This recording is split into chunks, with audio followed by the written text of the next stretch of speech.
Ilang mga screenshots ang ibinahagi ni Sunshine Cruz na kung saan ay pinapakita niya ang mga fake news na puro siya ang laman. Kasama doon si Atong Ang pati na rin ang mga anak ni Sunshine.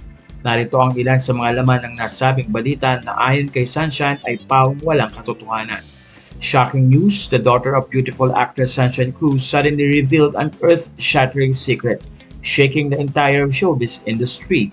Her daughter could no longer keep hidden a relationship with her mother's former lover Atong Ang because it was Sunshine herself who discovered unusual signs on her daughter's body.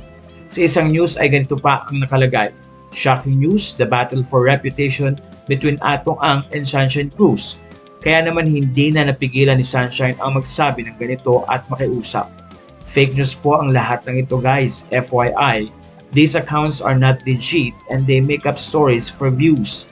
Every click from us ay kumikita sila kaya nagkalat sila ng mga inventong kwento usually dito sa FB at sa YouTube. Huwag po tayong basta maniwala sa mga gawa-gawang kwento. If you happen to see these articles, kindly report para mabawasan ng mga nagpapakalat ng fake news. Thank you. Dagdag pa ni Sunshine, few weeks ago, binugbog, nakulong o nasa ospital daw ako. Ngayon, buntis naman ako or ang mga anak ko.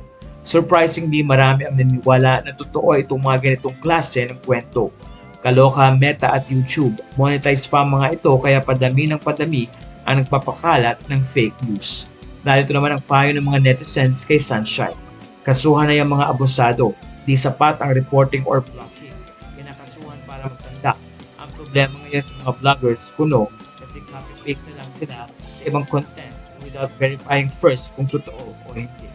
Sa puntong ito, yung maasa naman ng mga fans, pati na rin ng mga artista na mababawasan o mawawala ang mga account na gumagawa ng fake news, lalo na naapektuhan ang reputasyon ng mga taong ginagawa nila ng mga kwentong hindi naman totoo o walang katotohanan.